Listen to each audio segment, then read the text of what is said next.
Muy buenos días, un saludo para todo nuestro pueblo y en especial para los representantes de la prensa cubana cuando estamos en la víspera del Día de la Prensa Cubana, un homenaje a la Fundación Paul Martí del periódico Patria. Hoy es Día de la Defensa y tenemos varias actividades en las cuales participar como parte de todo el programa de preparación para la defensa que se desarrolla con participación popular en los momentos tan difíciles que estamos viviendo. Por lo tanto, hoy tenemos todo un compromiso con entrenamientos, actividades y también un grupo de ejercicios. Pero teníamos el compromiso de continuar informando a la población sobre la actualidad nacional. Recuérdense que el mes pasado hicimos una comparecencia de prensa donde abordamos todo un grupo de problemáticas de la situación del país. Y ahí nos comprometimos a que sistemáticamente en diferentes espacios se iban a estar dando informaciones al respecto. Después de la comparecencia de prensa que yo di en aquella ocasión, un grupo de compañeros de la dirección del gobierno, viceprimeros ministros, estuvieron ampliando la información que dimos y sobre esa base se fueron construyendo todo un grupo de consensos, de informaciones, de aclaraciones sobre las preocupaciones de la población. Ya ha pasado un mes aproximadamente de aquel momento en que habíamos sobre todo centrado la atención en todo un grupo de medidas y de acciones que se implementaron para enfrentar el bloqueo energético y la escasez de combustible. Hoy podemos ratificar que hace más de 3 meses que no entra ningún barco de combustible a nuestro país y que estamos trabajando en condiciones muy adversas que tienen un impacto inconmensurable en la vida de todo nuestro pueblo. Por lo tanto, bajo esas condiciones, bajo esa situación en que estamos trabajando, es que queremos también ofrecer información y ajustes que hemos tenido que hacer también a aquellas medidas que en aquel momento se plantearon y que están dadas por la prolongación que ha tenido este bloqueo económico y por la prolongación también de su efecto al estar en esta cantidad de tiempo sin combustible, y eso es precisamente el propósito de este encuentro. Quiero aclarar además que el mismo va a tener seguimiento, o sea, no nos vamos a quedar en el abordaje de las preguntas que hoy nos puede hacer la prensa sobre la situación nacional, sino que cada uno de los aspectos que estemos tratando en el día de hoy, en esta comparecencia, en horas tempranas de la mañana, le estaremos dando continuidad a partir del próximo lunes con la presencia en diferentes espacios de los viceprimeros ministros, los ministros y otros agentes otros funcionarios de nuestro gobierno para ampliar en detalle todo lo que sea preocupación, duda, expectativa en nuestra población sobre los temas que se han tratado de nuestra actualidad.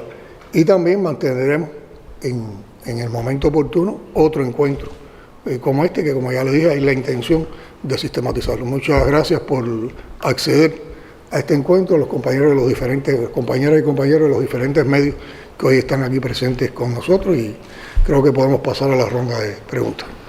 Buenos días, presidente, y a todos los presentes.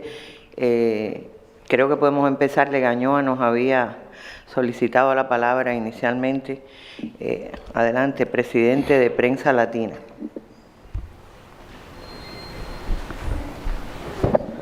Muy buenos días, presidente. Muchas gracias de nuevo por este intercambio con la prensa. Acabamos de ver hace unos minutos a través de la televisión cubana una intervención suya con un anuncio que un poco da pie a la pregunta que yo traía, que es en el caso de las conversaciones con el gobierno de Estados Unidos, y usted acaba de anunciar que han iniciado un grupo de intercambio. Mi pregunta sería, ya que se anunció que ya hay intercambios, si estamos hablando de un proceso de diálogos sostenidos que se van a conversar, ¿cuáles serían los temas o esa agenda, esa hoja de ruta en ese sentido, y los principios para ese diálogo con el gobierno de Estados Unidos? Ahora, es una pregunta interesante y una pregunta de actualidad. Yo creo que es la información con que se ha levantado hoy la población cubana en primera instancia recibiendo, sobre la cual se seguirá profundizando. Pero yo creo que es importante, primero, porque ha sido Legañoa una de las personas que ha estado hablando sobre el tema sistemáticamente, es que nosotros estamos informando exactamente el momento en que estamos en ese proceso. Porque sobre este proceso han existido muchas especulaciones también, y nosotros tenemos, como ha sido siempre una práctica del liderazgo de la revolución, no responder a campañas que busquen manipulación o que busquen especulación, y siempre informar exactamente los momentos en que estamos. Estos son procesos que se hacen con mucha discreción, son procesos largos, que hay que iniciarlos primero estableciendo contactos, que haya posibilidades de canales de diálogo y que haya voluntad para el diálogo, y todo eso lleva un tiempo. Y a partir de eso entonces que se van construyendo agendas, se entran en negociaciones, se entran en conversaciones y se llegan a acuerdos, cosas de las cuales todavía estamos alejados, porque estamos en las fases iniciales de ese proceso. Yo creo que la respuesta a Legañón está precisamente en lo que explicamos ayer. En lo que explicamos ayer en una reunión que sesionó en composición del Buró Político, el Secretariado y el Comité Ejecutivo del Consejo de Ministros, donde estuvimos evaluando el estado actual de las relaciones entre Cuba y Estados Unidos, y yo como conclusión informé lo que hoy apareció en la prensa, y ahí están las respuestas a estos elementos que plantea Legañón. Por lo tanto yo voy a ratificar que en correspondencia con la política consistente que siempre ha presentado la Revolución Cubana, bajo la dirección del general de ejército como líder histórico de nuestra revolución y la mía, y colegiado con las principales instancias del partido, el gobierno y el Estado cubano, funcionarios cubanos sostuvieron recientemente conversaciones con representantes del gobierno de los Estados Unidos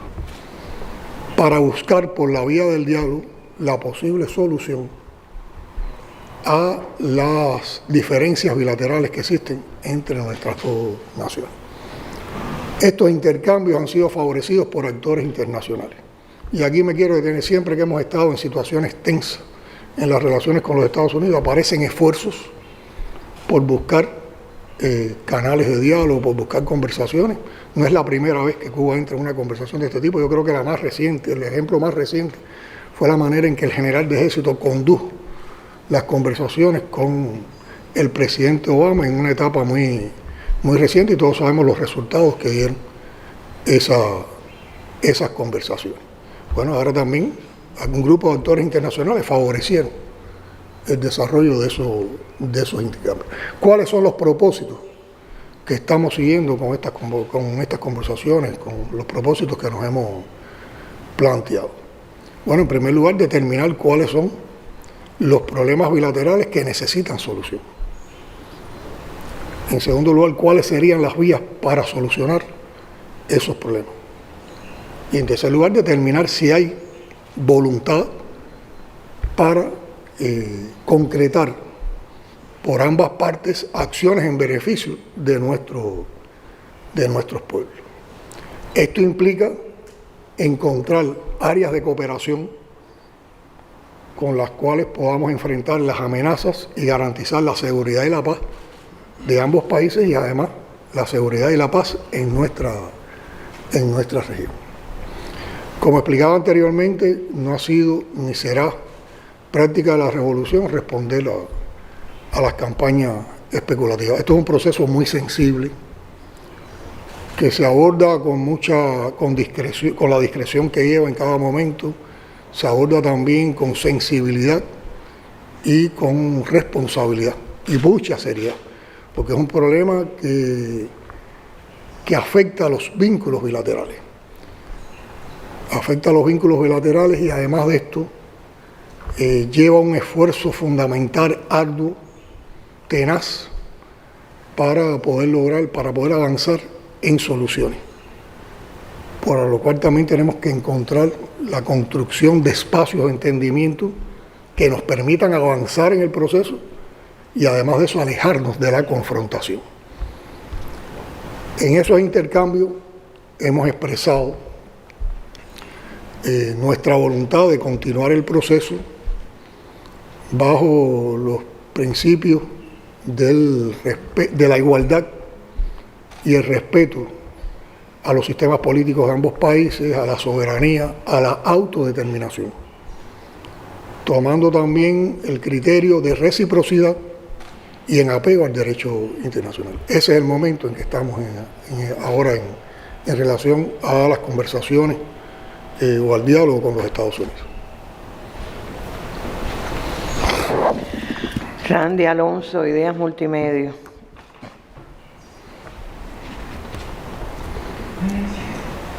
Saludos, presidente. Bueno, además de esta noticia, que por supuesto ya está generando titulares desde que salió la información hace unos minutos, hay temas nacionales también que son de interés para nuestro pueblo, y creo que el más urgente, el perentorio, tiene que ver con la situación energética. Es decir, en estos días se ha incrementado el horario de apagones, hemos tenido que enfrentar muchas contingencias. ¿Qué efectos prácticos está teniendo en el país? Usted hablaba hace 3 meses no entra combustible. ¿Qué efectos prácticos está teniendo en nuestra economía, en nuestra sociedad, la decisión de Estados Unidos de reforzar el bloqueo energético? ¿Cómo se está enfrentando? ¿Cuáles son las alternativas propias que tenemos para poder, de alguna manera, atenuar ese crecimiento de los apagones y el efecto práctico en toda la sociedad cubana en este momento? Indudablemente, Landy, yo diría que es el tema que más incomodidad, que más malestar está causando en nuestro pueblo en estos momentos.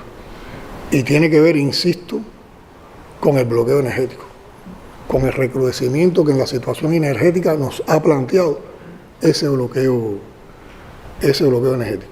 Es una situación para la cual nos veníamos preparando de antemano, y sobre eso explicamos todo un grupo de propuestas, de acciones, de medidas que estamos desarrollando en los momentos actuales. Pero vamos a hablar qué es lo que ha cambiado, por ejemplo, del momento en el que yo expliqué en la comparecencia anterior hasta ahora con relación a esta situación que, como tú bien definías, se ha agravado en las últimas 2 semanas particularmente.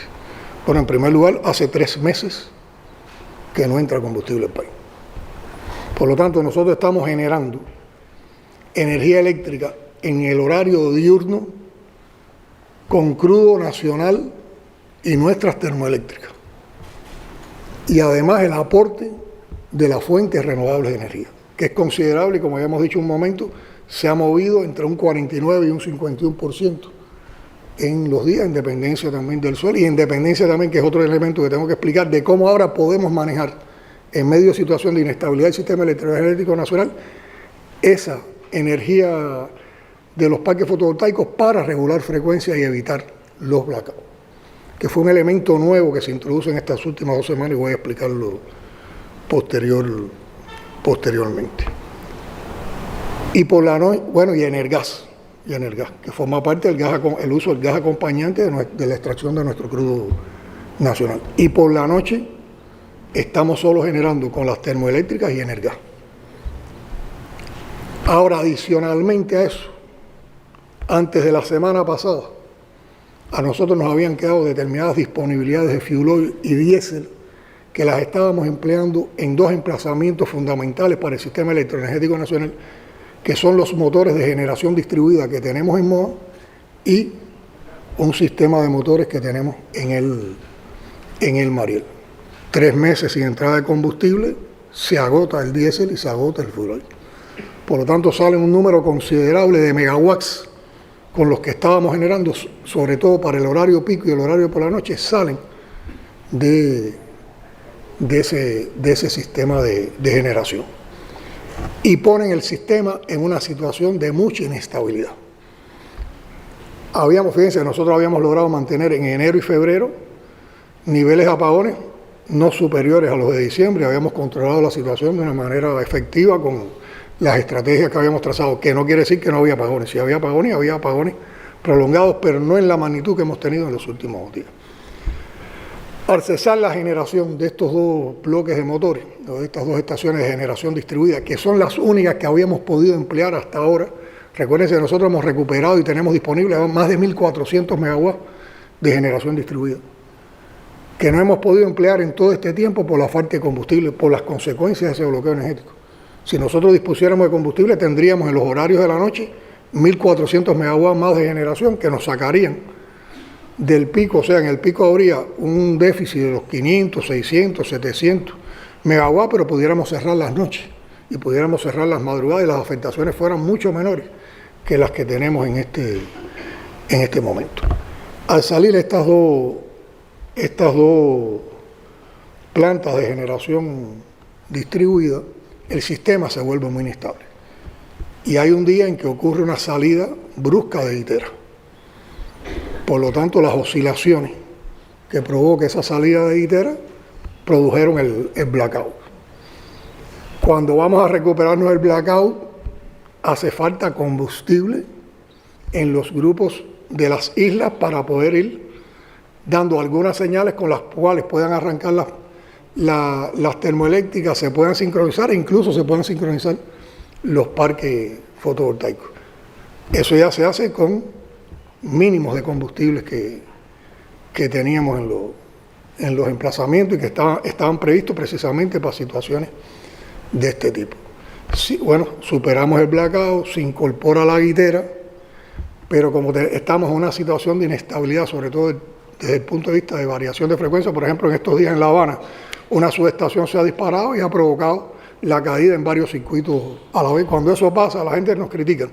No, pero ¿por qué no son capaces de repartir el apagón? No, lo que pasa es que el apagón se incrementa por situaciones que no estaban planificadas y llega a dimensiones tan altas que a esa hora es muy difícil estar, porque cada vez que hay conmutación tienes el riesgo entonces de producir también oscilaciones. Y en medio de toda esa madeja de adversidad, de complejidad, es que se mueve esa situación y esas decisiones sobre la situación eléctrica. Entonces, en una situación como esta de inestabilidad, no podemos aprovechar en el día incluso toda la potencia o toda la energía que generan los parques fotovoltaicos, porque hay que regular con más o menos conexión de los parques fotovoltaicos la frecuencia del sistema electroenergético nacional para evitar que haya otro blackout. Pero, o sea, esas son las razones por las cuales el déficit de este momento es diferente al déficit que teníamos y que manejábamos en otro momento. Alrededor de esto, el impacto es tremendo. El impacto, se manifiesta de manera más brutal en estos temas de energía. Aquí hemos tenido circuitos en municipios, porque el problema no es solo La Habana. En provincia hemos tenido circuitos en poblados, en comunidades con más de 30 horas de apagón. Eso provoca una irritabilidad, un malestar, una angustia tremenda de la población, porque además impacta en todo lo otro. Nos impacta directamente en el abasto de agua, en el bombeo de agua. Entonces ya son dos cosas muy, muy vitales en una vivienda, en una familia, en la vida de una familia, actuando a la vez. Pero nos impacta en la vitalidad de los servicios de producción y también en brindar servicios a la población. Impacta en las comunicaciones, porque también las radiobases se quedan sin energía. Impacta en los servicios médicos, impacta en la educación, impacta en el transporte. Y así pudiéramos ir viendo cómo esto impacta transversalmente en todas las actividades cotidianas de las cubanas y los cubanos. Ahora yo les puedo decir que aquí no se apaga nada porque se quiera molestar a nadie, al contrario, se está haciendo lo imposible. Nadie puede imaginar, yo no soy capaz de describir, y solo lo puedo decir desde el punto de vista de los sentimientos y del respeto, pero yo no tengo palabras para describir el esfuerzo que hacen nuestros trabajadores de la Unión Eléctrica, que son titanes, que además hacen ese esfuerzo, se van por encima de la adversidad, pero tienen el problema en sus casas y en su familia. Y muchas veces cuando hay 30 o 40 horas de apagón en una de sus comunidades, afectada a una de sus familias, ellos llevan más de 40 horas trabajando sin descansar en una termoeléctrica o en un parque fotovoltaico o buscando solución a una problemática. Por eso, y no lo cuestiono en los términos de no entender el malestar, pero sí molesta o lo lamento que haya personas que en medio de este malestar, que los reconocemos que es legítimo, su respuesta sea a injuriar a la revolución, a injuriar al gobierno o a injuriar a la institución eléctrica, porque la culpa no es del gobierno, la culpa no es de la revolución, la culpa no es de nuestro sistema electroenergético nacional. Revolución, gobierno, trabajadores están haciendo un esfuerzo para superar lo imposible. La culpa es del bloqueo energético que nos han impuesto. Y yo preguntaría, ¿qué capacidades tendrían otros países de en medio de un bloqueo energético como este, que ya lleva 3 meses, más de 3 meses, tuvieran capacidad para mantener los niveles de generación eléctrica que hemos mantenido nosotros? Que solo han sido posibles por hacer un uso muy racional y yo diría hasta creativo, innovador, del crudo nacional, con el cual se están abriendo nuevas perspectivas, y por otra parte, toda la inversión que con un esfuerzo extraordinario en medio de estos tiempos de bloqueo recrudecido, el país ha hecho en una inversión que está provocando un cambio de matriz energética visible, porque también, como expliqué la otra vez, si no hubiéramos tenido los 1000 megawatts de energía fotovoltaica en estos tiempos, ¿qué estuviera pasando en el día y cómo estuviéramos saltando de un blackout a otro blackout y las afectaciones fueran mayores? Y esas son las razones que explican la diferencia entre lo que ha pasado en las últimas semanas. Estamos hablando de esa realidad, estamos hablando de esa complejidad, pero yo también quiero hablar de lo que estamos haciendo y por dónde van las luces, comprendiendo que todo no tiene una solución inmediata, pero hay soluciones. De hecho, ya hay soluciones, que lo que pasa es que la magnitud del problema es tan grande que no se ven en toda su dimensión y en todo su aporte, y aquí traigo algunos datos. Pero quiero detenerme en un tema para que vean la perversidad que hay con este bloqueo energético. En estos momentos en el país hay decenas de miles de personas esperando por una operación quirúrgica que no se puede desarrollar por la falta de electricidad. Yo creo que en días pasados el ministro de Salud Pública dio datos muy relevantes. Pero en esas decenas de miles hay una parte importante de niños que están esperando una intervención quirúrgica por las afectaciones que tiene nuestro sistema electroenergético y por nuestro sistema de salud por este bloqueo energético. Y sin embargo el país vive, el país está organizado, un Estado fallido que enfrenta todas estas situaciones y que busca resolver, que busca además avanzar. Yo no recuerdo si fue ayer o tal vez antes, un artículo que se publicó en Cuba Debate de una periodista de Rosana, que reconociendo la complejidad también hablaba de las cosas hermosas que pasan. Susana, de las cosas hermosas que pasan en este país todos los días. Los niños yendo a la escuela, la manera en que se atiende a un paciente en un hospital que está en una enfermedad compleja. El esfuerzo, nosotros estamos siguiendo todos los meses el trabajo de las provincias.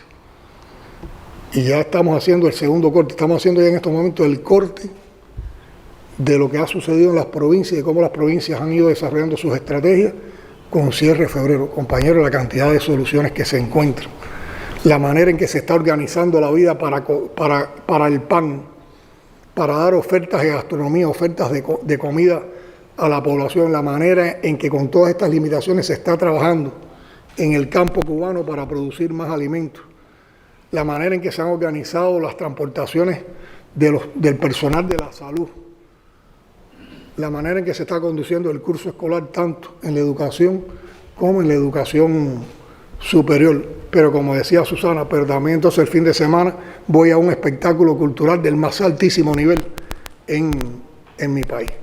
Esas son nuestras realidades, esas son también las expresiones de que nosotros tenemos un pueblo que actúa con resistencia creativa, que eso nos mantiene unidos y que en esa unidad también hay una potencialidad tremenda para enfrentar esta situación. Entonces voy a hablar de lo realizado. Y fíjense, de lo realizado, en lo que voy a explicar, en los datos que voy a dar, con los que no quiero aburrir, pero son datos que más que todo muestran la continuidad que le damos a lo que ya habíamos explicado anteriormente, pero que son los resultados prácticamente de un solo mes. O sea que también saquemos la cuenta, si en un mes hemos avanzado esto, ¿cuánto más iremos avanzando en el resto de los meses? Y permítanme que vaya a algunos datos.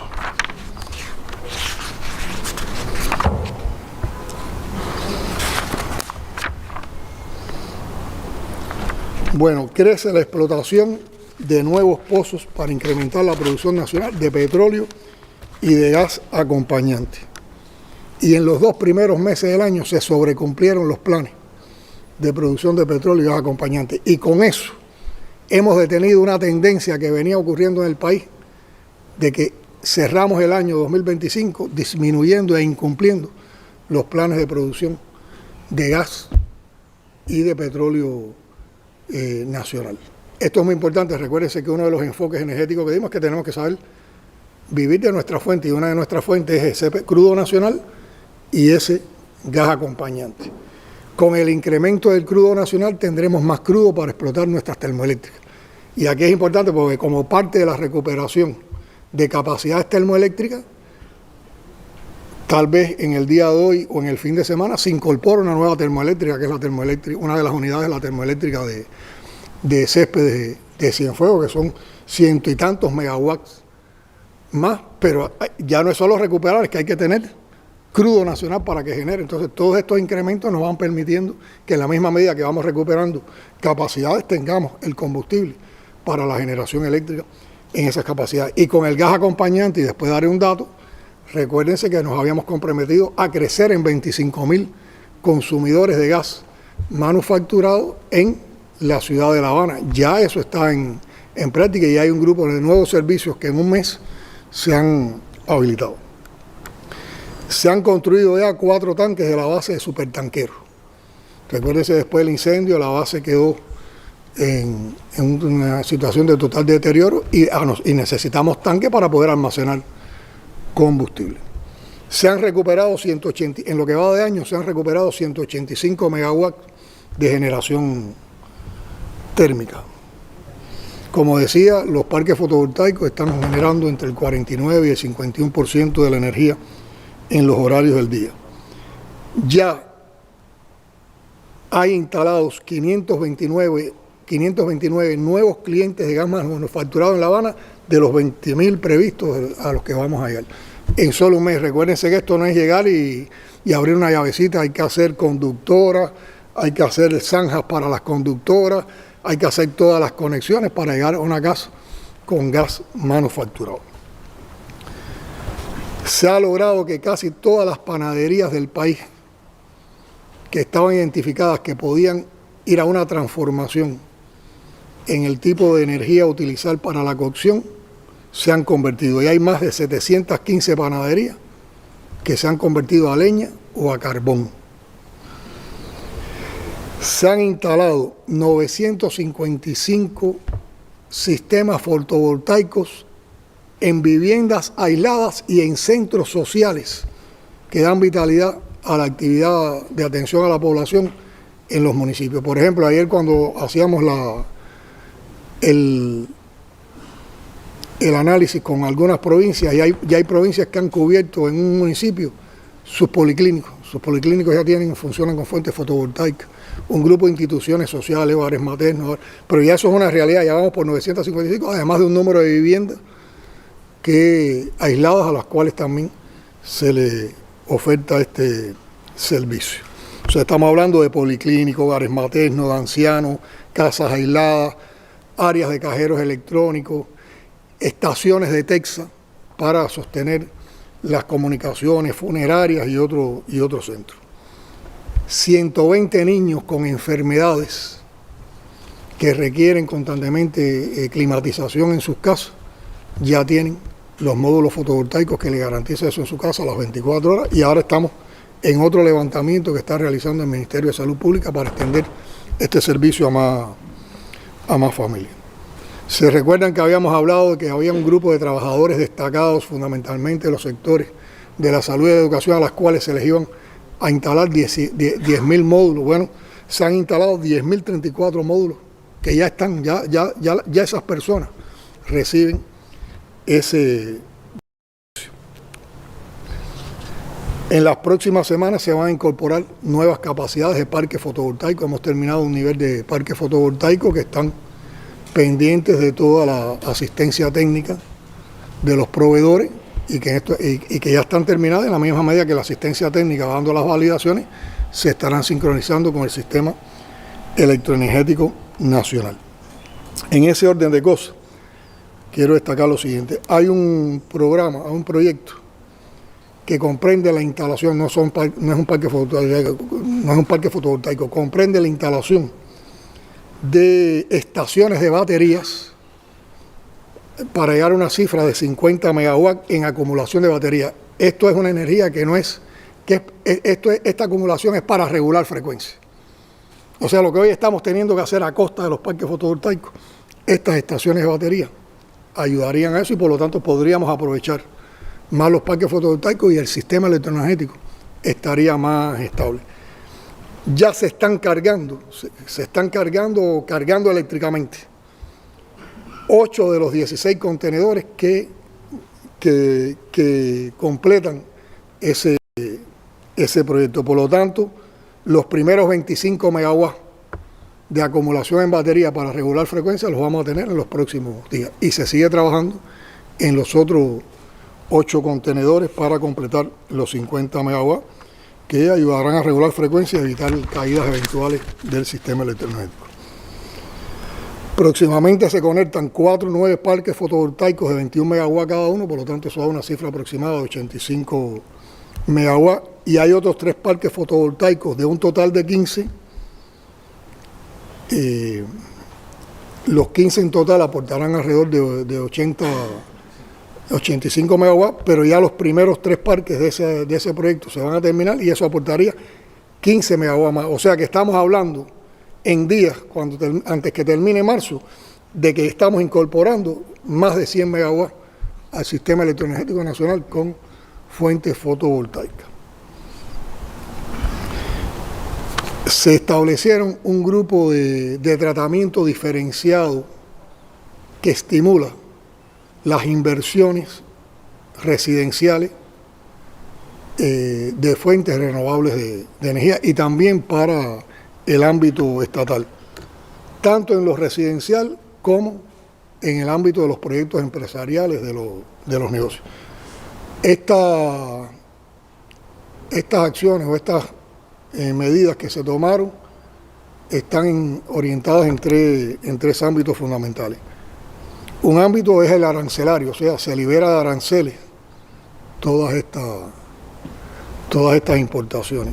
Otro ámbito es el de usar una tarifa preferencial de pago por el sistema electroenergético nacional que, teniendo instaladas estas capacidades, además de la que usa, pueda generar y pueda aportar al sistema electroenergético nacional, o alguien que haga una inversión para generar para el sistema electroenergético nacional. Y la otra comprende un grupo de impuestos, de tributos, que llevan un tratamiento diferenciado a los que importan, a los que instalan, a los que dan servicio a estas fuentes renovables de energía.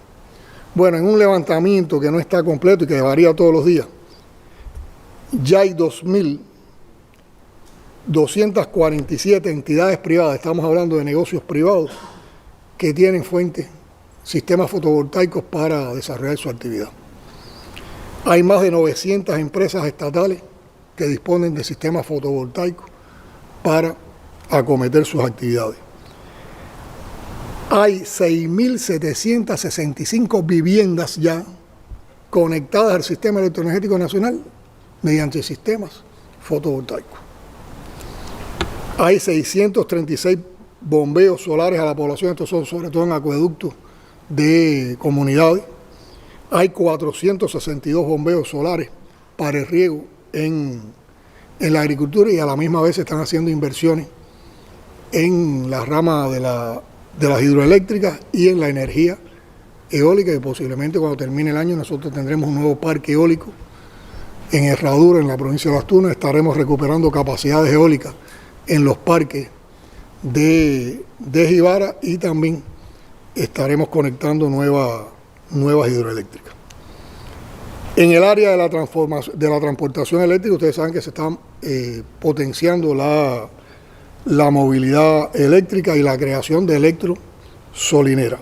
Bueno, en el país hay más de 2.665 vehículos eléctricos. Hay más de 21.600 motorinas eléctricas, muchas de estas que son particulares. Las formas no estatales las han puesto a disposición de servicios para la población ante los gobiernos locales en un grupo de territorios.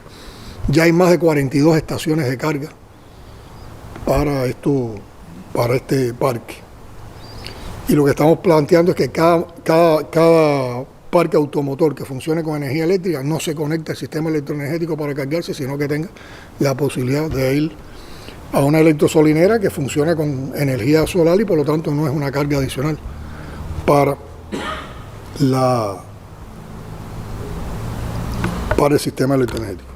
Ayer el primer ministro, quiero explicar que también con nosotros están compartiendo este encuentro varios miembros del Buró Político, el primer ministro Marrero, el miembro del Buró Político Ojeda, nuestros ministros de las Fuerzas Armadas Revolucionarias, el Ministerio del Interior, nuestro canciller y también un grupo de compañeros, los viceprimeros ministros y miembros del Comité Ejecutivo del Consejo de Ministros, que son varios de los compañeros que van a dar explicaciones, dándole continuidad a todos estos temas, la próxima semana junto a un grupo de ministros.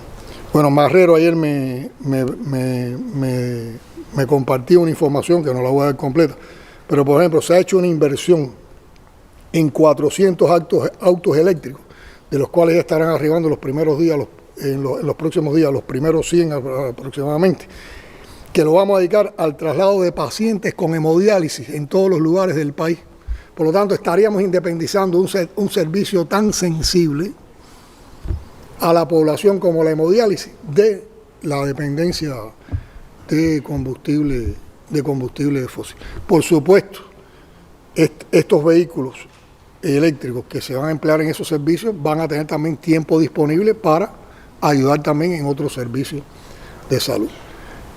Ahora que hablo de estas cosas que tienen que ver también con la sensibilidad de la gestión de gobierno hacia los problemas de la población, qué extraña dictadura somos, que en medio de esta situación nos estamos preocupando porque los pacientes con hemodiálisis tengan una solución, porque los policlínicos tengan una solución, porque los servicios básicos a la población tengan una solución.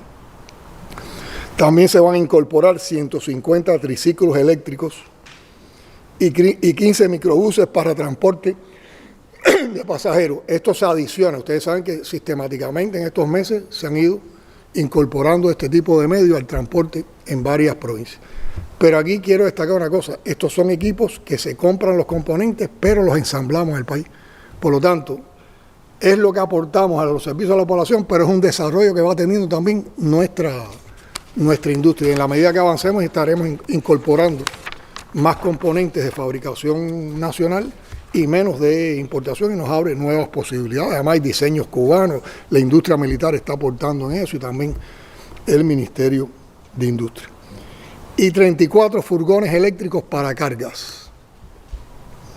O sea que resumiendo, sin querer atiborrarlo, con más datos, se confirma que estamos trabajando en varios frentes para enfrentar la situación energética, para dar solución al complejo escenario que vimos. Todos demandan inversiones financieras que hay que hacer en medio de la complejidad, por lo tanto también hay que estar evaluando qué entra, dónde lo ponemos, en qué magnitud lo podemos poner, pero todo eso, como he explicado, si hablamos de lo que se ha hecho en un mes, demuestra que se ha emprendido de una manera acelerada y prioritaria. Y aunque la situación es compleja y no se resuelve de golpe, pero se irá solucionando paulatinamente. Y destaco, en ningún momento hemos renunciado a nuestro derecho soberano de tener suministros de petróleo por importación en Cuba, que todavía son necesarios. Todavía con todo esto que estamos montando necesitamos petróleo para que haya más vitalidad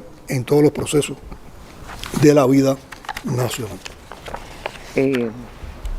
Joel García, director del periódico Trabajador. Bueno, buenos días, presidente. Buenos días. Tengo pendiente una visita a tu medio. Sí, estamos ahí esperando. Bueno, la pregunta está relacionada sobre todo al perfil propio del periódico.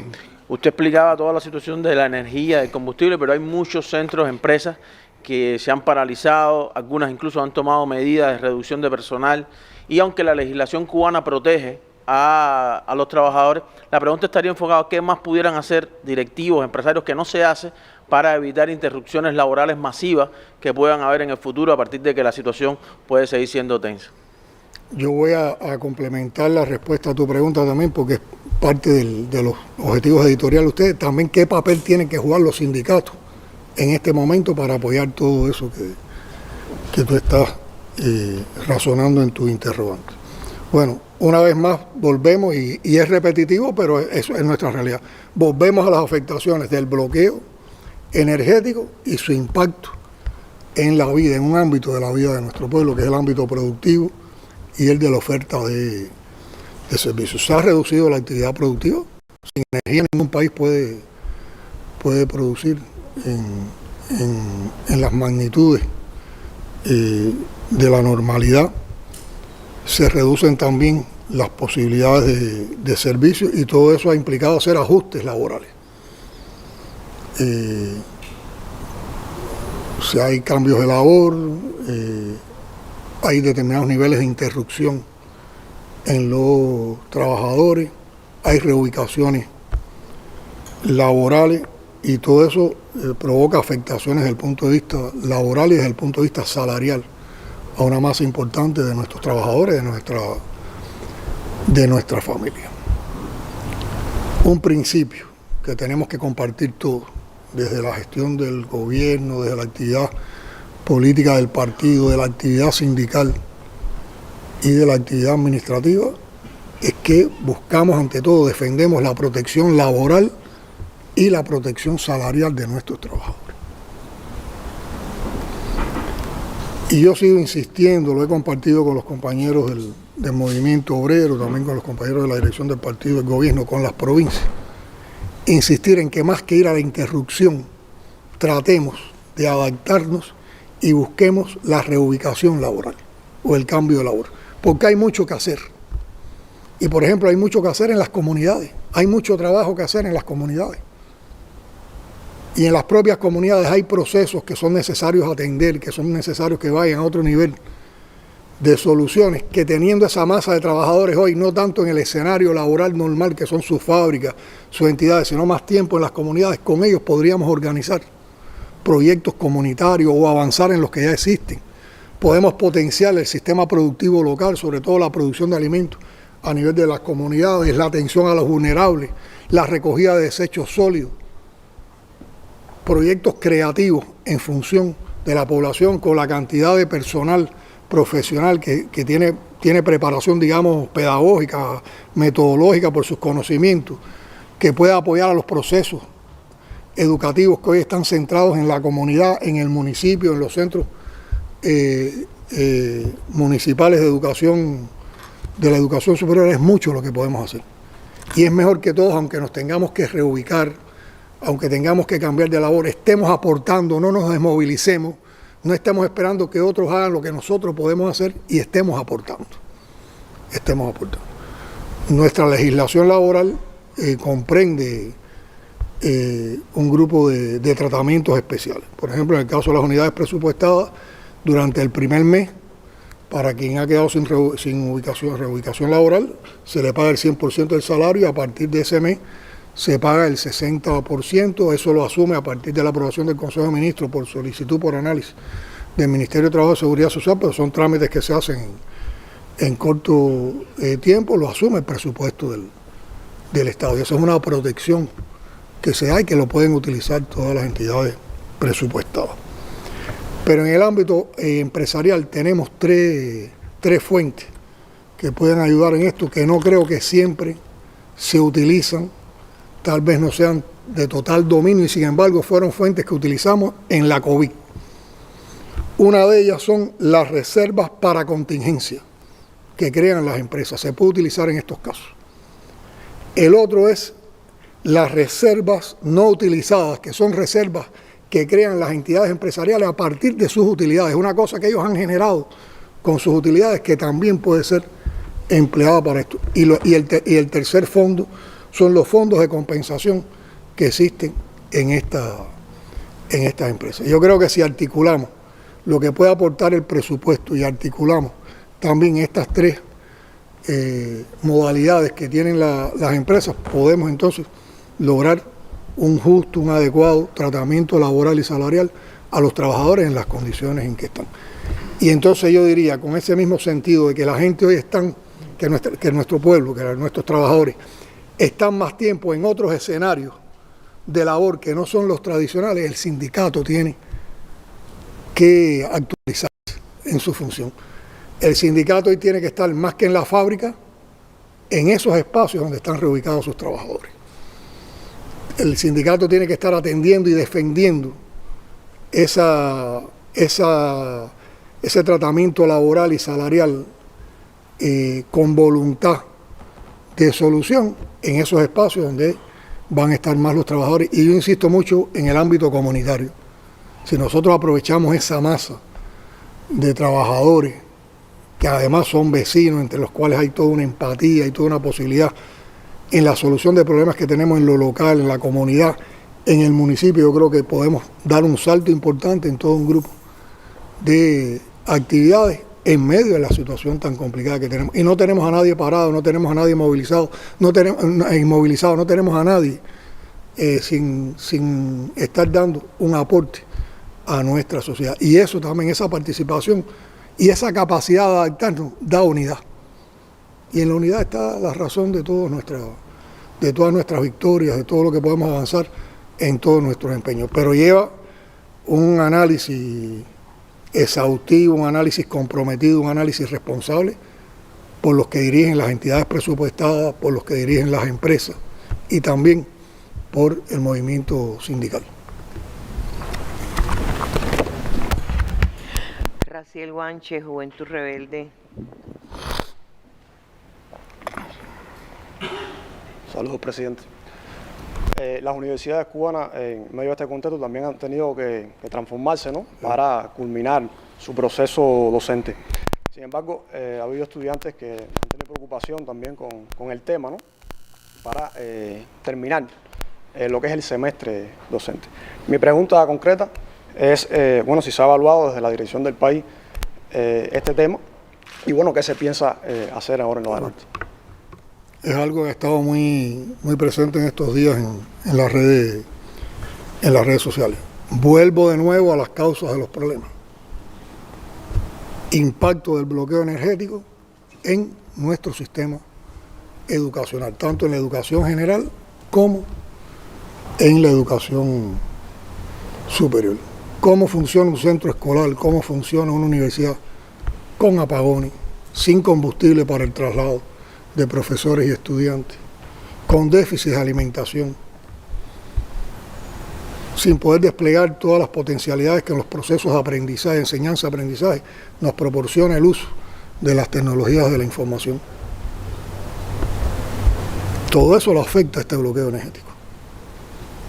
Ahora que vamos a rendirnos, parar el curso escolar, no dar alternativas, no dar soluciones. Bueno, yo creo que de manera muy creativa, tanto el Ministerio de Educación como el Ministerio de Educación Superior tomaron un grupo de medidas cuando el primer ministro Marrero convocó al gobierno a un grupo de acciones para enfrentar en un primer mes todas las limitaciones que íbamos a tener con los déficits de combustible, y hubo que reorientar el diseño curricular de la actividad educacional, tanto en la educación general como en la educación superior. En el caso de la educación superior se fue también a variantes de semipresencialidad que no son nuevas, porque incluso nosotros tenemos cursos que en tiempos normales, como son los cursos para trabajadores, trabajan en condiciones de semipresencialidad. Yo diría que lo creativo del uso de esta semipresencialidad es que se volcó a un escenario comunitario, y lo empato con la respuesta con relación a los obreros. ¿Cómo en el escenario comunitario podemos trabajar también desde el punto de vista educacional? Y aquí también tiene que ver mucho cómo se insertan los estudiantes en la comunidad, cómo se continúa el curso desde la comunidad, que eso no es solo el papel de los estudiantes. Y también el sacrificio, el esfuerzo del estudiante tiene que ver mucho también con los profesores. porque los profesores entonces tienen que ir más a la comunidad, tienen que atender de manera más directa al estudiante, que se transforma en la relación profesor-estudiante que hay en un aula con un escenario que es el escenario comunitario, que es el de los centros de producción de la comunidad, que es el CUN, el Centro Universitario Municipal, o que son las aulas o las instalaciones que en la comunidad se ponen a disposición de los estudiantes. Y en ese sentido se ha trabajado. Llevamos un mes en esa situación. Todo no ha salido bien. Hay lugares donde ha funcionado mejor y hay lugares donde han existido lagunas, no ha habido toda la atención directa y eficiente, y ha provocado preocupaciones en profesores, en estudiantes y en familias cubanas, también en el ámbito de los profesores y en el ámbito de los estudiantes. ¿Y qué se ha hecho? Discutir, evaluar, dialogar, atender preocupaciones, atender quejas, atender insatisfacciones y oír propuestas, escuchar propuestas que están haciendo tanto profesores como estudiantes, como también familiares. A insistir más en buscar qué potencialidades hay en cada comunidad. Todas las comunidades no son iguales. En cada comunidad, en cada municipio, para poder apoyar estos procesos de reorganización. Y en virtud de eso, tanto en el Ministerio de Educación como en el Ministerio de Educación Superior, se han actualizado las medidas, las acciones que está encabezando el gobierno en el país. Y la próxima semana, para dar más detalles, para yo no entrar en los detalles organizativos, para entrar en más detalle sobre estas transformaciones y todo lo que se ha planteado rectificar a partir de la discusión y el debate que ha existido, lo van a informar la ministra de Educación y el ministro de Educación Superior en próximas comparecencias la semana que viene. Ahora quiero garantizar, y más en un día de una fecha tan histórica en Cuba, como hoy 13 de marzo, y lo que significa para el movimiento estudiantil cubano, para el movimiento universitario, que en aquella fecha, en medio de una dictadura, creció apoyando el movimiento 26 de julio y poniéndose al lado de las causas del pueblo cubano, y heroicamente lo que hizo la Federación Estudiantil Universitaria, el directorio estudiantil. Creo que confirmar esto en un momento como este significa que para la revolución cubana y en nuestro proceso de construcción socialista, la educación y la educación superior son prioridades y las vamos a seguir manteniendo como una prioridad. Y estos son momentos temporales que nos imponen el cerco energético, pero en cuanto haya condiciones para superar esta situación, volvemos a la presencialidad, volvemos a las aulas, volvemos a desarrollar los procesos con toda la experiencia educativa, que además es referente para América Latina y Caribe, para el mundo, de nuestro sistema educacional y de nuestro sistema de educación superior. Valia Martínez, Cubavisión Internacional.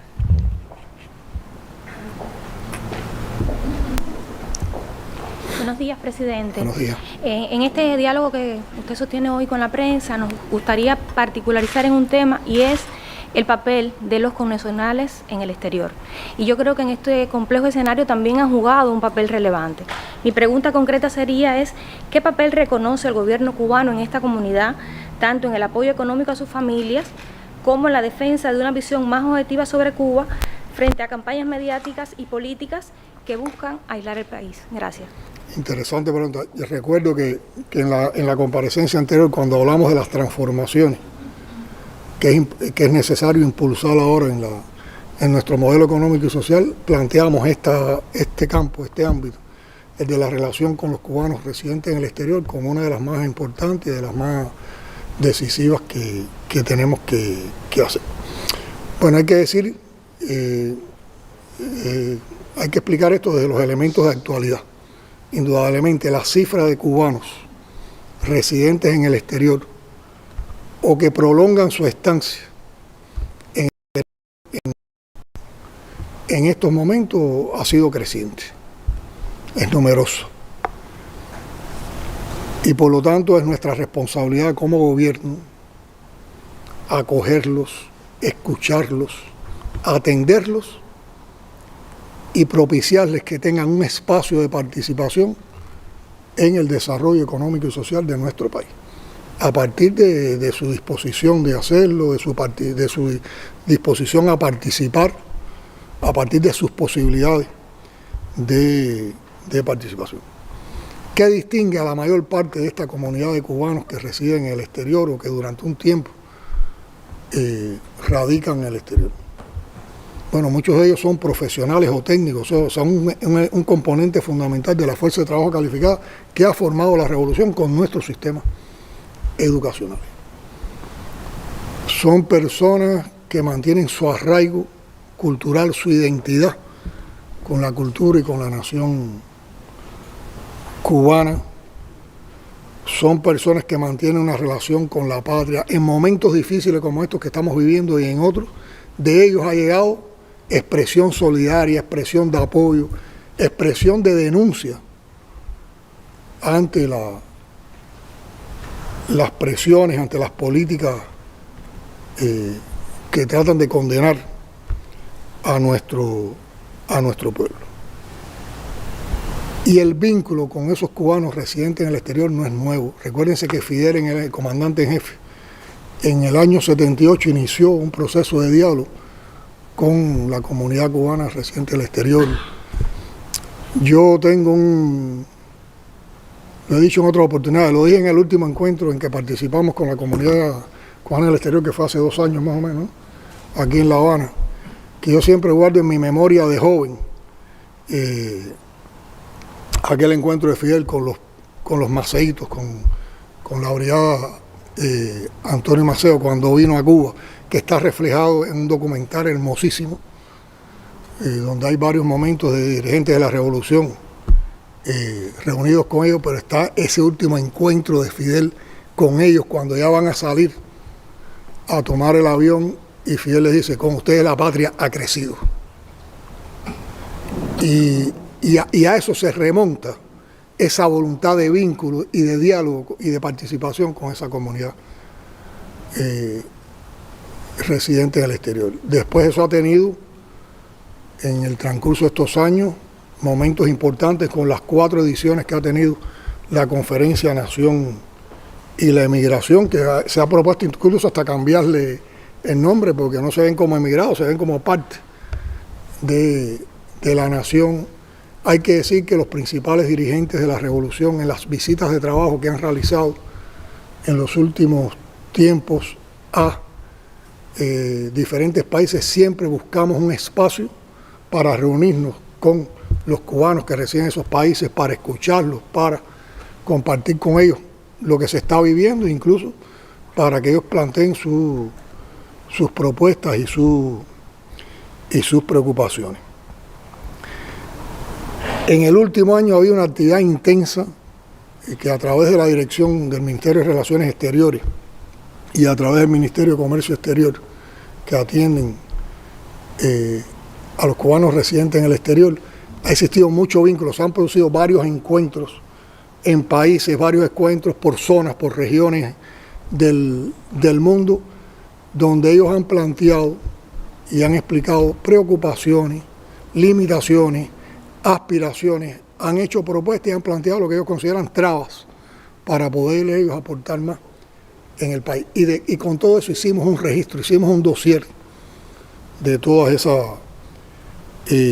formulaciones. Hay que decir también que se han hecho encuentros sectoriales. Por ejemplo, se desarrolla un evento de pedagogía en el país. Vienen como parte de los delegados a participar en ese evento cubanos residentes en el exterior de la rama pedagógica y se hace un encuentro pedagógico con cubanos residentes en el exterior. Hay un evento industrial o una feria de negocios con los cubanos de ese sector, se hacen encuentros. Y eso también nos ha dado mucha información al respecto. Recientemente, con un procesamiento que hubo de los resultados de todos esos encuentros, hemos hecho un análisis en el Buró Político y en el gobierno del país, y creo que con las nuevas medidas que se van, o las nuevas acciones que se van a dar a conocer, resuelven, yo creo que casi en la totalidad, los planteamientos que han hecho los cubanos residentes y facilitan mucho la presencia de ellos y su participación en el programa de desarrollo económico y social del país. esas medidas, esas acciones, esas reflexiones que hemos hecho y todo lo que vamos a implementar, el viceprimer ministro Oscar, que es además, se desempeña además como ministro de Comercio Exterior, el lunes, en una comparecencia que no sé si será en la mesa redonda o en otro espacio, va a explicar detalladamente todo lo que se ha avanzado en materia de la atención, en virtud de lo que tú preguntabas con relación a los cubanos residentes del exterior, pero yo creo que hemos construido una plataforma que permite una participación más activa, menos cargada de burocracia, de trámites, más flexible, incluso con cosas muy novedosas que no las voy a adelantar y que voy a dejar que Oscar sea el que los explique en la comparecencia que tendrá el próximo lunes.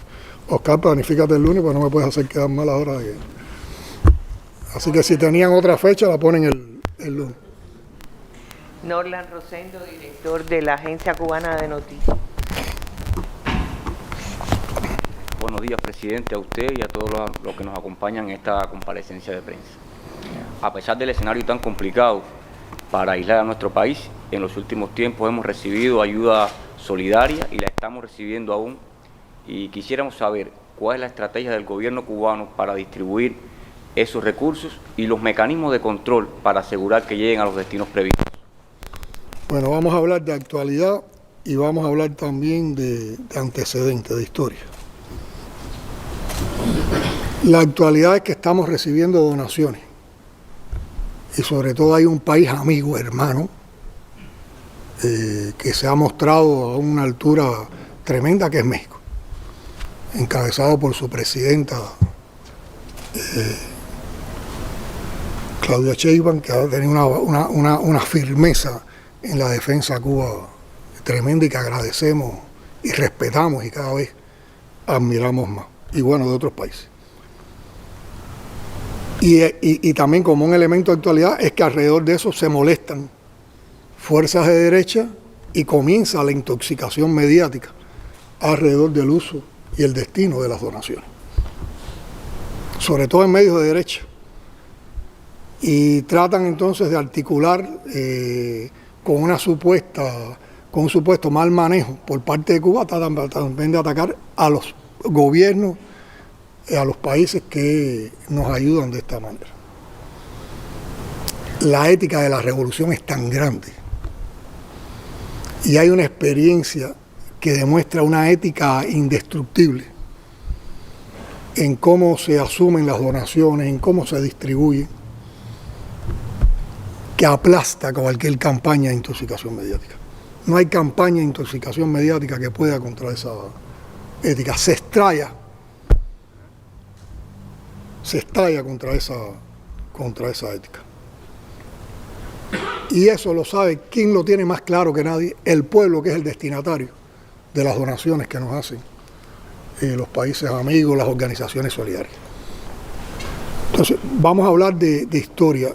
Hay una larga historia, hay una larga experiencia de la manera en que organismos internacionales, proyectos de cooperación, instituciones, organizaciones de solidaridad con Cuba, gobiernos, amigos de la solidaridad, hacen donaciones al país en una variedad tremenda de modalidades.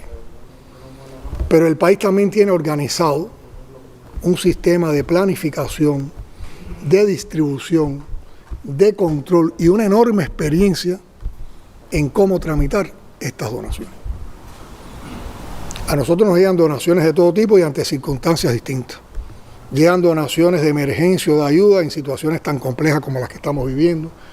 Llegan donaciones en momentos de emergencia como los ciclones o determinada catástrofe natural. Llegan donaciones por voluntad de amigos de la solidaridad que quieren ayudar en determinado, por el compromiso que hacen cuando vienen y visitan Cuba y ven que en un sector o en un centro de salud o en una escuela falta algo y lo quieren donar. Vienen como parte de proyectos de cooperación que tenemos con determinados organismos, vienen como parte del trabajo que desarrollan importantes agencias como el Programa Mundial de Alimentos y el Fondo de las Naciones Unidas para el Desarrollo, el PNUD. ¿Qué se toma en cuenta cuando nos hacen las donaciones? Bueno, lo primero que nosotros respetamos es el propósito de la donación por parte del donante. Si los donantes dicen, yo quiero que estas libretas lleguen a tal escuela, esas libretas van para tal escuela. Si el donante donó un equipo de bombeo de agua solar para una comunidad, eso va para esa comunidad. Hay otros donantes que no plantean un propósito, digamos, puntual, sino un propósito más general. Bueno, yo dono estos kits de sistemas fotovoltaicos para policlínicos del país. El país, ¿qué hace? Analiza dónde hay las mayores necesidades y le propone al donante. Te proponemos que se prioricen con esta donación tuya tales policlínicos del país y se cumple con el objetivo de esa donación. O sea, de esa manera vamos interactuando. Y hay otros que son más generales, que envían cosas de donación y que nos permiten que nosotros, con criterios de país, a partir de prioridades, generalmente se orientan hacia los vulnerables, hacia instituciones que dan servicio social como los hogares maternos, las casas de abuelos, las casas para niños sin amparo de familia, y para instituciones de salud, educación u otras, las distribuimos de esa manera. Lo que se da para la población, por ejemplo, en alimentos, nunca se ha cobrado. Se da de manera gratuita y muchas veces ha formado parte de lo que hemos entregado por la canasta en esos meses en un lugar, pero sin cobrarla porque es una donación. O sea que el país no le saca ningún provecho económico, o sea, el provecho es social porque nos ayuda, pero no se le hace nada lucrativo a la donación. Se anuncia con enorme transparencia hacia dónde van las donaciones. Si es un alimento, se anota en la libreta de abastecimiento. Hay una constancia a nivel familiar de que se le dio tanto en una donación. Está en el registro de consumidores por el MinSIN. Los trabajadores sociales participan activamente en la entrega de donaciones en las comunidades. Y hay todo un sistema de auditorías, desde la Fiscalía, la Contraloría, los propios sistemas de control interno de las instituciones que están implicadas en la donación, para que haya total transparencia y total limpieza y ninguna duda con esas donaciones. Y díganme qué caso de desvío de donaciones, de qué caso de desvío de donaciones se puede hablar en Cuba. Busquen en la historia de todo este momento de qué podemos hablar. ¿Quién puede argumentar un desvío? ¿Quién puede argumentar una actitud corrupta ante una donación a nivel de Estado, a nivel de gobierno? Pero digo más, las instituciones, muchas de esas instituciones que participan con nosotros, como la Cruz Roja, el PNUD y el PMA, tienen representantes en Cuba, y esos representantes, que además son muy activos, que comprenden mucho la situación del pueblo cubano, constantemente visitan los lugares hacia donde son dirigidos y comprueban en el terreno el destino de esas donaciones, y siempre han mostrado mucha satisfacción por la seriedad con que se trabaja en ese sentido. Y también las embajadas, las representaciones de otros países con las embajadas, cuando ahí vienen donaciones por determinados proyectos gubernamentales, determinados proyectos institucionales, las embajadas también visitan los lugares y observan en situ y se les da toda la información referente a esas donaciones. Incluso siempre alentamos que cuando hay una visita de alguien de un país que tiene que ver con alguna de las donaciones, se les propone dentro del programa de visita que visite el lugar para el cual hubo una donación con la que él puede estar implicado o de la cual él puede llevar una información. O sea que hay una limpieza y una transparencia total. En este caso, que fue más reciente y que por la televisión, por los medios de prensa se estaba dando, incluso puntualmente a nivel de bodega, lo que llegó para las familias cubanas por parte de la Ayuda Generosa de México, la Embajada de México ha estado también visitando los lugares y ha formado parte de toda la comprobación del destino que han tenido. Tomaron la foto de un producto mexicano. Nosotros tenemos una relación comercial con México también, que no es solo de donaciones. Y hay entidades nuestras que han importado determinados productos a México y que se venden en otro tipo de cosas que no tienen que ver nada con la donación. Pero enseguida, por eso es intoxicación, porque es basada en la mentira, en la calumnia y buscando, como se dice, la quinta pata del gato, para desacreditar, para molestar, para desunir, para confundir. Pero se los digo, la ética con que trabaja la Revolución Cubana, con que trabaja nuestro gobierno, esas donaciones, es muy dura y contiene cualquier intento de intoxicación mediática. Lady María Labrador de Granma.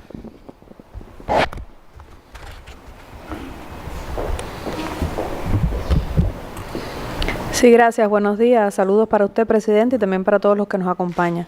Bueno, hace unos días atrás se dio a conocer en el país un hecho que realmente llamó la atención, no solo a lo interno, sino también fuera de nuestra frontera, que fue el intento de infiltración terrorista que aconteció acá en nuestro territorio. Un tema que también, como usted ha comentado, fue objeto de toda una campaña de intoxicación y demás, pero que bueno, oportunamente se dieron a conocer todos los elementos. Nos gustaría que usted comentara un poco en qué punto están hoy las investigaciones sobre este hecho y bueno, sería interesante saber también si existe una colaboración entre Cuba y Estados Unidos para esclarecer este tipo de hechos. Te voy a contestar y también te voy a dar una visión personal que tiene que ver también con los sentimientos y los valores de nuestros combatientes. Bueno, el hecho en sí es tal como se ha reflejado, una infiltración armada con fines terroristas, una infiltración financiada y organizada desde territorio de los Estados Unidos. Como se presentó en la denuncia en la televisión, venían fuertemente armados, por lo tanto eso demuestra sus intenciones y rompe la falacia con que algunos personeros de la derecha contrarrevolucionaria cubana en los Estados Unidos quisieron decir que venían a buscar familias. Primero, con la cantidad de armamento y equipamiento que traían, no cabía ninguna familia en la embarcación. Y segundo, hay que venir a buscar a Cuba familias armadas, con explosivos, con fusiles de asalto, con todo el equipamiento militar que vinieron. Se creen que somos tontos, se creen que somos bobos, se creen que se puede confundir un pueblo entero con tanta mentira y tanta artimaña. Y sus intenciones eran asaltar unidades militares y centros sociales, para crear confusión, para crear malestar, para sembrar miedo. Y es un intento de agresión. Se ha establecido un proceso penal con todas las garantías del debido proceso. Para los detenidos han tenido la posibilidad de fueron de inmediato informados los familiares y los familiares han tenido todos los contactos con ellos. Para los heridos han tenido toda la atención médica, han agradecido la atención médica y además de eso los familiares han podido interactuar con ellos. Para los fallecidos también se les comunicó oportunamente a los familiares reconocieron los cadáveres y han estado implicados en todos los trámites que tienen que ver con el tratamiento de esos cadáveres. Hay solo un trámite que por un problema familiar no se ha ejecutado de disposición familiar. Pero muy importante, en las investigaciones todos han reconocido su participación, todos han reconocido que dispararon y fueron ellos los primeros que dispararon contra nuestra embarcación de guardacosta, el Servicio de Guardafrontera. Han aportado detalles muy interesantes que se irán dando a conocer en la misma medida que sigan avanzando las investigaciones, de quién los reclutó, quién los preparó, quién los organizó, dónde hicieron su entrenamiento, quién los financió. Y han dado los nombres de las personas, de los lugares, de las intenciones, de lo que le propusieron, de lo que se pretendía.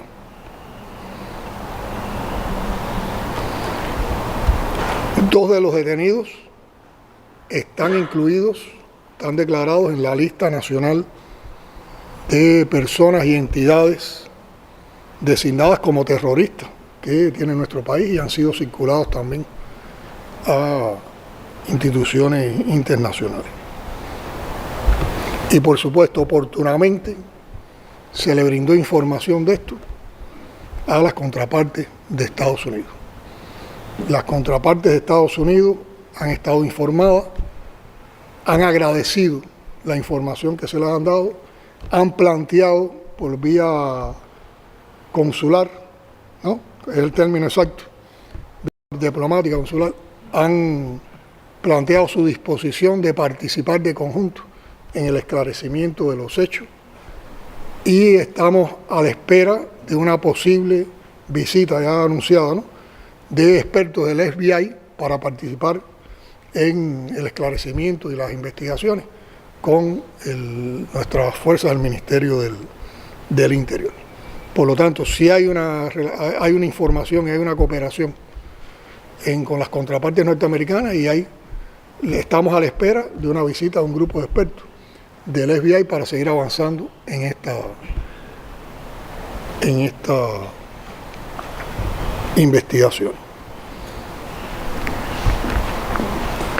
A los 2 días de producirse la infiltración, junto con el ministro del Interior, compañero Lázaro, visitamos en la institución de salud donde se está atendiendo al comandante de la nave cubana. Un hombre joven, formado por nuestra revolución en los órganos del Ministerio del Interior, con una larga trayectoria en las tropas guardafronteras. Lo conocí anteriormente porque es de Villa Clara, es de Corralillo. Nosotros no quisimos ir desde el primer momento, ni hicimos público ese encuentro, porque estábamos visitando por solidaridad, por compañerismo, por apoyo a un combatiente que estaba herido. No queríamos molestar ni hacer de eso algo mediático. Y vamos a visitar a una persona herida por la metralla de un invasor que venían dispuestos a matar. Compañeros, ese hombre, su familia, su madre, su esposa, son de una familia muy humilde. Su mamá es médico, ¿no?, doctora, su esposa es maestra. Se desbordaba en explicarnos, no su herida ni su dolencia, el cumplimiento del deber. Y uno trataba de preguntarle cómo te sientes, te duele, el cumplimiento del deber. Y nos narró cómo fue herido, cómo se mantuvo al timón, al mando de la nave, y cuando ya las fuerzas no le alcanzaban, le pidió a uno de sus compañeros que tomara el mando de la operación. Se tuvo que acostar, estaba sangrando totalmente, debilitado. Y oía todo el desarrollo. Y un orgullo tremendo por haber frustrado esa infiltración, por haberle evitado al pueblo cubano un dolor si esas personas lograban desembarcar y lograban cumplir sus propósitos. Y digo estas cosas porque son muchas las lecciones que hay en este país, en estos tiempos difíciles. La de nuestros 32 compañeros caídos en combate en Venezuela. La de estos 5 combatientes del Ministerio del Interior de las tropas guardafronteras que contuvieron una infiltración que los duplicaba en personas, para no hablar de lo que de manera multiplicada su armamento.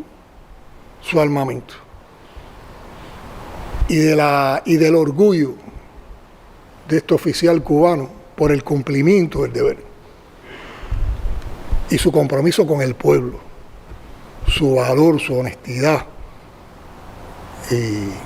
y su comportamiento cubano, cubanísimo, que se va por encima de cualquier otra conducta y otro comportamiento. Esas son de las cosas también que fortalecen convicciones, que nos enaltecen en tiempos tan duros y aprovecho para compartirlo porque es un sentimiento que tenemos Lázaro y yo, que lo vivimos ahí, que no lo habíamos dicho, pero yo creo que es bueno que se conozca cómo son nuestra gente, porque nuestra gente tienen rostros, tienen nombres, tienen familia, tienen historias. Y ojalá un día, en algún momento, cuando él tenga más recuperación Cuando se entienda, la prensa también puede hacer un trabajo, pero sobre todo de historia de vida con un compañero como ese, que es también una expresión y un ejemplo de lo que se multiplica en miles de combatientes de nuestras Fuerzas Armadas Revolucionarias y del Ministerio del Interior. Y bueno, también ya que estamos hablando de infiltraciones y de planes enemigos, han sido detenidos también, como se ha anunciado, 10 ciudadanos panameños que también están siendo procesados con un proceso con todas las garantías para el mismo, que han tenido contacto con sus familiares y que han tenido atención consular y una visita del embajador de Panamá en Cuba, y que está en marcha una investigación donde también han reconocido su culpabilidad y también han dado información de quién los reclutó, bajo qué circunstancias, con qué propósitos, en los lugares, han dado los nombres de las personas, y todo eso también está en investigación y forma parte de la denuncia que se está haciendo alrededor de ese tema. Bueno, usted hablaba del 13 de marzo, aquí está Radio Reloj también, que tiene un día histórico, Joanny Eduardo, en representación de la emisora Radio Reloj.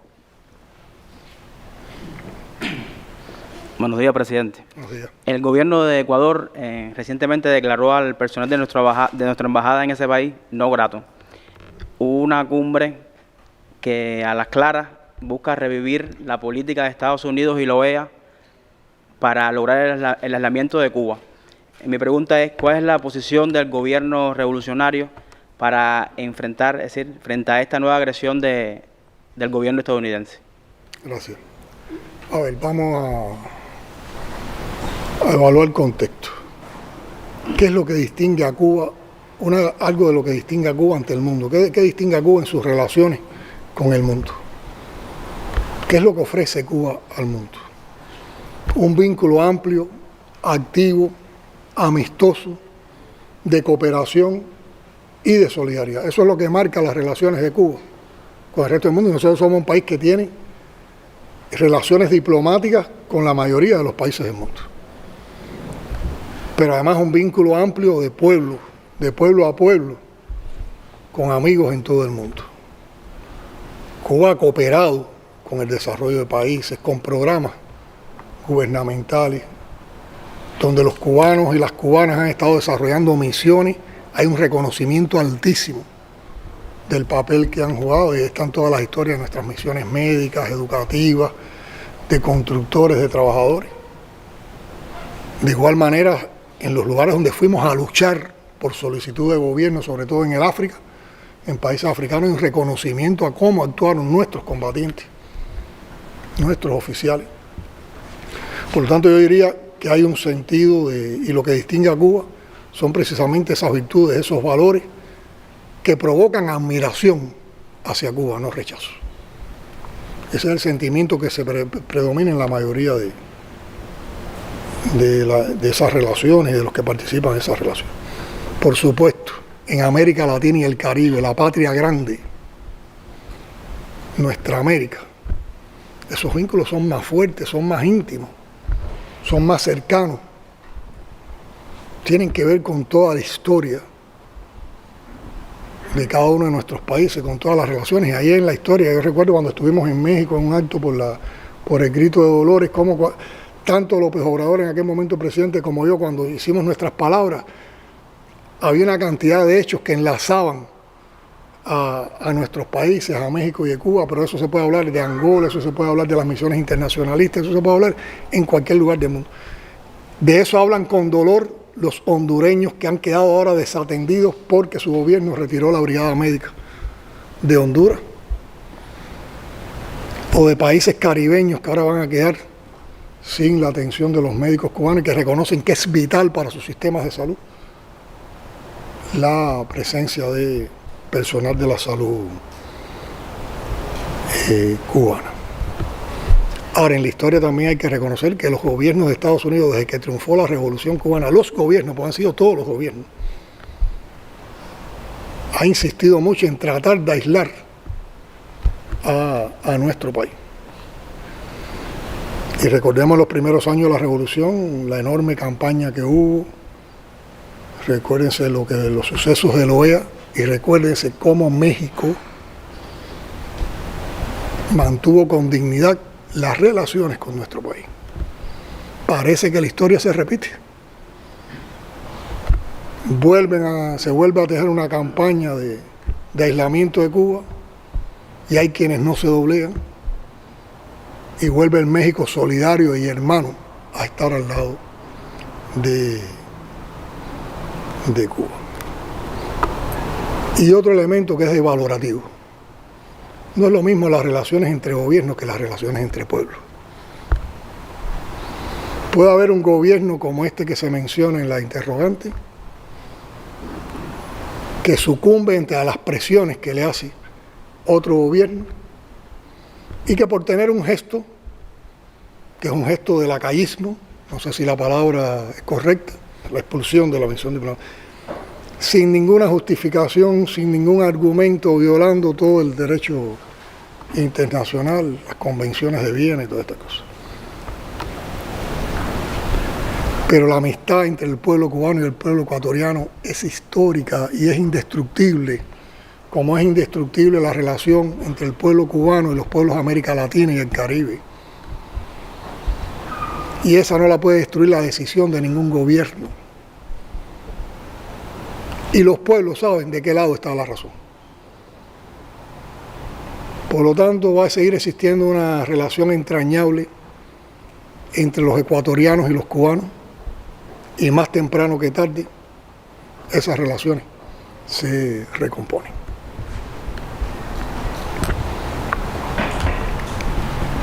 Recuérdense, nosotros tenemos que participar en el Día de la Defensa. Bueno, si nos da una pregunta más, queda De acuerdo. Radio Rebelde. Jesús Mato. Muy buenos días, presidente. En la jornada de ayer, el Ministerio de Relaciones Exteriores publicaba una nota que decía: en el espíritu de buena voluntad, de estrechas y fluidas relaciones entre el Estado cubano y el Vaticano, el gobierno de Cuba ha decidido liberar en los próximos días a 51 personas sancionadas a privación de libertad. ¿Qué nos puede comentar al respecto? Sabemos que se trata de una práctica habitual en nuestro sistema de justicia penal. Debía contestarle a Bruno. Es una práctica soberana, nadie nos las impone, la decidimos nosotros soberanamente, no es única, la hemos hecho en otros momentos.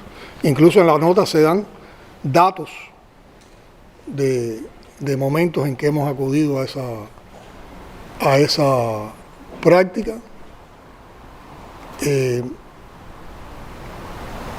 Es soberana, la hacemos en este momento por las explicaciones que se dan en la nota y sencillamente responde a nuestra vocación humanista y a la manera en que la revolución trata con justicia. Caso, fíjense, está reconociendo que son personas que han mantenido una buena conducta y nosotros reconocemos en nuestras normas legales los beneficios a las personas que cumplen sanción por determinada conducta. Como siempre, prepárense ahora va a venir la intoxicación mediática, la búsqueda de relaciones con otros hechos, la distorsión de las realidades, pero tranquilo, hemos tomado una decisión soberana y ahí está. Bueno, yo les propongo terminar y nosotros tenemos que ir a las actividades de la defensa, aquí están nuestros jefes militares y hay todo un programa. Agradecerles a los representantes de la prensa, sobre todo cuando sabemos que ustedes están en una jornada de actividades por el Día de la Prensa Cubana, que mañana tengan un provechoso Día de la Prensa Cubana y vamos a seguir manteniendo este tipo de encuentros. Ahora también, como habíamos anunciado aquí, viceprimeros ministros, Marrero también, y otros compañeros de la dirección estarán ampliando la información sobre todos estos temas. Y hay una agenda, hemos tirado la agenda pública, hemos revisado, hay más de 15 temas que podemos estar abordando, hay preguntas sobre, la gente está preguntando sobre las transformaciones, por dónde van, de hecho hemos hablado de algunas de ellas hoy, bueno, los temas de la situación actual, el tema de las desigualdades, la vulnerabilidad, entre otros. Nos vemos próximamente y muchas gracias a todos. Muchas gracias al espacio de Buenos Días por darnos esta oportunidad.